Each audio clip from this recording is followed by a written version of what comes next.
রবিউল আউয়াল মাসে আমাদের নবীজি জন্মগ্রহণ করেছেন, এই জন্য এই মাসের বিশেষ কোনো ফজিলত আছে কিনা বা এই মাসের বিশেষ কোনো করণীয় আমল আছে কি নেই। রবিউল আউয়াল মাস শুরু হয়েছে। এ মাস আমাদের প্রিয় নবী সাল্লাল্লাহু আলাইহি সাল্লামের জন্ম এবং মৃত্যুর মাস। বিশুদ্ধ মত অনুযায়ী এই মাসেই তিনি জন্মগ্রহণ করেছেন এবং এই মাসেই তার মৃত্যু হয়েছে। তো সেই কারণে এই মাসটি বিশেষ তাৎপর্যপূর্ণ, সেটি বলবার অপেক্ষা রাখে না যে যে মাসে নবী সাল্লাল্লাহু আলাইহি সাল্লামের জন্ম এবং মৃত্যু হয়েছে সে মাসটি যে বিশেষ তাৎপর্য রাখে সেটি খুবই স্বাভাবিক, যেটি গুরুত্বপূর্ণ মাস। কিন্তু এর বিশেষ কোনো ফজিলত, পৃথক অন্য মাসের থেকে এর আলাদা কোনো মর্যাদা এবং এই মাস উপলক্ষে বিশেষ কোনো করণীয় আমলের কথা কোরআন অথবা সুন্নাহ আমাদেরকে কোনোভাবেই নির্দেশ করেনি।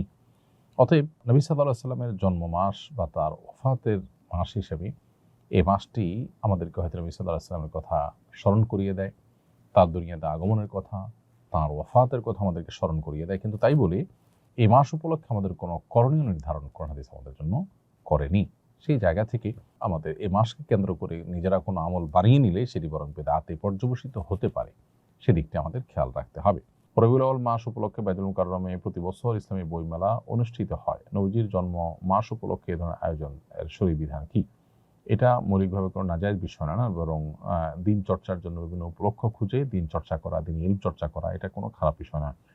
রবিউল আউয়াল উপলক্ষে কোনো ইবাদত উদ্ভাবন করা না জায়েজ। বইমেলা এটা কোনো ইবাদত নয় যে এটাকে উদ্ভাবন করা হলো বা এটাকে আপনার পালন করা হলো, যেটা ইবাদত এর নামে করার কারণে সেটি বেদাতে পরিগণিত হবে, এরকম বিষয় নয়। বড় ছেলে আমাদের খোঁজ খবর নেয় না এবং আমাদের সাথে ভালো আচরণও করে না, তাই আমি আমার সমুদয় সম্পত্তি ছোট ছেলেকে দিয়ে যেতে চাই, এটা কি আমার জন্য ঠিক হবে? শরীয়ত কি আমাকে অধিকার দেয়? সন্তানদের মধ্যে যে সমতা বজায় রাখা সম্পদ দেওয়ার ক্ষেত্রে, এটা অনেক উলামা ইকরামের মধ্যে ওয়াজিব। কারণ নবী করিম সাল্লাল্লাহু আলাইহি ওয়াসাল্লাম এক সাহাবী ক্ষেত্রে যখন হেরফের করেছেন তাকে কিন্তু তিনি ভর্ৎসনা করেছেন এবং তিনি নির্দেশ করেছেন আদিলু বাইনা আওলাদিকুম ইত্তাকুল্লাহ ওয়াদিলু বাইনা আওলাদিকুম, তোমরা আল্লাহকে ভয় করো এবং তোমাদের সন্তানদেরকে কিছু দেওয়ার ক্ষেত্রে তোমরা সমতা বজায় রাখো এবং ইনসাফ করো। এর বিপরীতে ফুকাহায়ে আহনাফের মতে এটি উত্তম, তবে ওয়াজিব বা ফরজ নয়। তো এটার উপর ভিত্তি করে যদি কোনো সন্তান ফাসেক হয়, ভুল পথের যাত্রী হয়, ভ্রষ্ট হয়, খারাপ হয়, তাহলে বাবা মা উপহার উপঢৌকন দেওয়ার ক্ষেত্রে তাকে যদি খারাপ সন্তানকে যদি কোনো কিছুই না দেয়, সেক্ষেত্রে ফুকাহা হানাফি উলামা ইকরাম সেটিকে জায়েজ বলেছেন। যেমন মুফতি শফি সাহেব রাহিমাহুল্লাহ এটিকে জায়েজ বলেছেন, কিন্তু আর উলামা ইকরাম এটিকে জায়েজ বলেন না এবং অন্যান্য উলামা ইকরাম এটিকে জায়েজ বলেন না। কারণ সন্তানকে সম্পদ দেওয়া এটা বাবা মার কর্তব্য। আল্লাহ তাআলা যে হিস্সা ঠিক করে দিয়েছেন সেটা আল্লাহর দেওয়া নির্ধারণ, আল্লাহ ঠিক করে দিয়েছেন। অতএব এটা ফরজাতুম মিন আল্লাহ, আল্লাহ নির্ধারণ, এটাকে লঙ্ঘন করার কোনো সুযোগ বাবার নেই।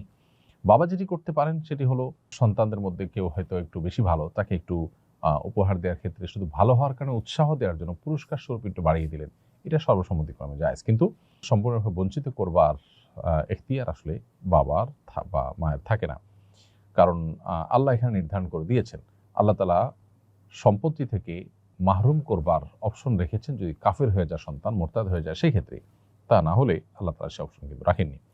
আমি অনার্স করতে চাচ্ছি, এখন আমি কমার্স ভালো পারি, কমার্স লাইনে কি পড়তে পারবো? কারণ সেখানে হিসাব বিজ্ঞান আছে, হিসাব বিজ্ঞানের সুদ পড়তে হয়, আমার করণীয় কি?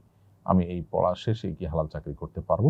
ভাই ইমরান, এই পড়া শেষে আপনি হালাল চাকরি করতে পারবেন, সেটা সন্দেহভাবে আপনার জন্য জায়েজ হবে।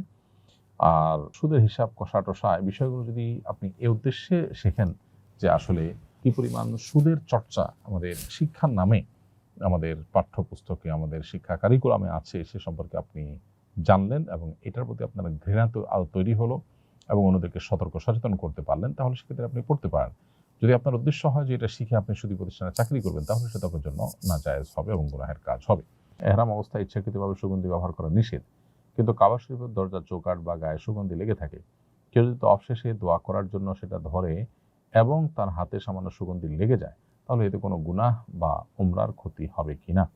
উত্তর হলো, সামান্য সুগন্ধি যদি লেগে যায় ইচ্ছার বাইরে তাহলে গুনাহ হবে না, তবে সদকাতুল ফিতর পরিমাণ সাদাকা করে দিতে হবে ইচ্ছার বাইরে যদি লেগে যায়। তাহলে দোকান উদ্বোধনের সময় সমাজে প্রচলিত মিলাদ পড়া জায়েজ হবে কিনা? দোকান উদ্বোধনের সময় বিসমিল্লাহ বা আল্লাহর নাম নিয়ে আপনি শুরু করবেন, যে কোনো ভালো কাজ আল্লাহর নাম নিয়ে শুরু করলেই যথেষ্ট হয়ে যায়।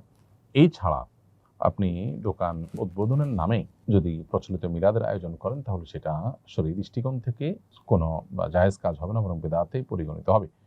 নবী করিম সাল্লাল্লাহু আলাইহি সাল্লাম বা সাহাবা একরাম কারোর মধ্যেই কিন্তু এরকম কোনো আমল পাওয়া যায় না যে তারা কোনো ঘর বাড়ি উদ্বোধন করার জন্য কোনো বিশেষ আমল করে তারপরে বিশেষ কোনো আনুষ্ঠানিকতা করে এ জাতীয় কোনো কিছু করে তারা উদ্বোধন করেছেন, এমনটি পাওয়া যায় না। আস-সুন্নাহ ফাউন্ডেশন, উম্মার স্বার্থে সুন্নাহর সাথে।